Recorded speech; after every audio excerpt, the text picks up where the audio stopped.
বন্ধুরা, English premier লিগের লিভারপুলের চ্যাম্পিয়ন হওয়ার খবরটি আজকে প্রায় প্রথম শ্রেণীর সমস্ত দৈনিকে অত্যন্ত গুরুত্ব দিয়ে ছাপানো হয়েছে।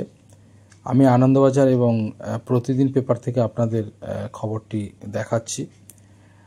আমরা দেখলাম যে টটেনহামকে 5 গোলে হারিয়ে দিয়ে বলতে পারা যায় 5 গোল দিয়ে চ্যাম্পিয়ন হলো লিভারপুল এবং ঘরের মাঠে তারা চ্যাম্পিয়ন হলো।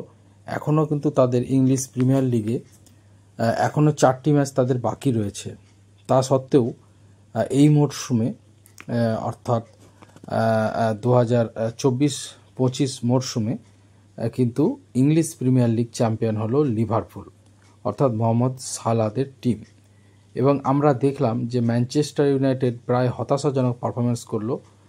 তারা লিগের একটি ম্যাচ এদিন ম্যানচেস্টার ইউনাইটেডের ছিল। আমরা জানি ম্যানচেস্টার ইউনাইটেড যখন অ্যালেক্স ফার্গুসন ম্যানেজার ছিলেন বা কোচ ছিলেন তখন তাদের কীরকম পারফরমেন্স ছিল। রুড ফান নিস্তেলরুই বড় বড় সব প্লেয়াররা ম্যানচেস্টার ইউনাইটেডে খেলেছেনও এবং একটা সাড়া জাগানো টিম ছিল সেই সময়। কিন্তু তাদের সেই যে বিখ্যাত তাদের কি বলবো পারফরমেন্স, সেটা কিন্তু এখন প্রায় তলানিতে।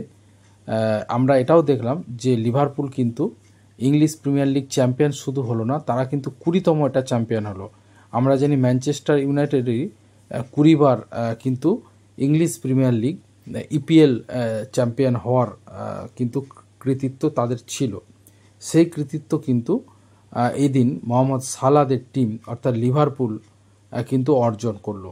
লিভারপুল 4টি ম্যাচ এখনও ইংলিশ প্রিমিয়ার লিগে তাদের এখনও 4টি ম্যাচ বাকি রয়েছে, তা সত্ত্বেও পয়েন্টের বিচারে তারা কিন্তু চ্যাম্পিয়ন হয়ে গেল। অর্থাৎ তারপরে যারা টিম রয়েছে তারা কেউই কিন্তু লিভারপুলকে কিন্তু ছাপাতে পারবে না।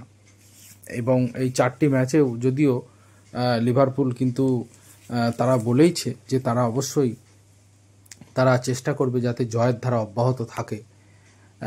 সুতরাং লিভারপুলের ইংলিশ প্রিমিয়ার লিগের চ্যাম্পিয়ন হওয়ার খবরটা অত্যন্ত গুরুত্বপূর্ণ এবং আমরা জানি কারেন্ট অ্যাফেয়ার্সের জন্য এটা কিন্তু অত্যন্ত গুরুত্বপূর্ণ। সুতরাং আপনারা অবশ্যই এটা মনে রাখবেন, লিভারপুলের চ্যাম্পিয়ন হওয়ার খবরটি। ইংলিশ প্রিমিয়ার লিগ চ্যাম্পিয়ন হয়েছে লিভারপুল।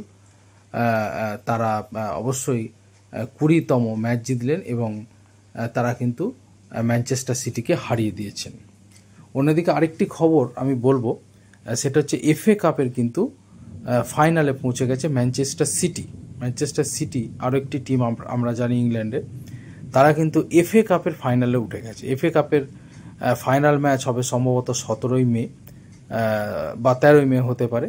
তো তখন আমরা সেই সংক্রান্ত খবর আপনাদের জানাবো যারা চ্যাম্পিয়ন হবে। তো আপাতত এটা অত্যন্ত গুরুত্বপূর্ণ খবর, ইংলিশ প্রিমিয়ার লিগ চ্যাম্পিয়ন হলো লিভারপুল।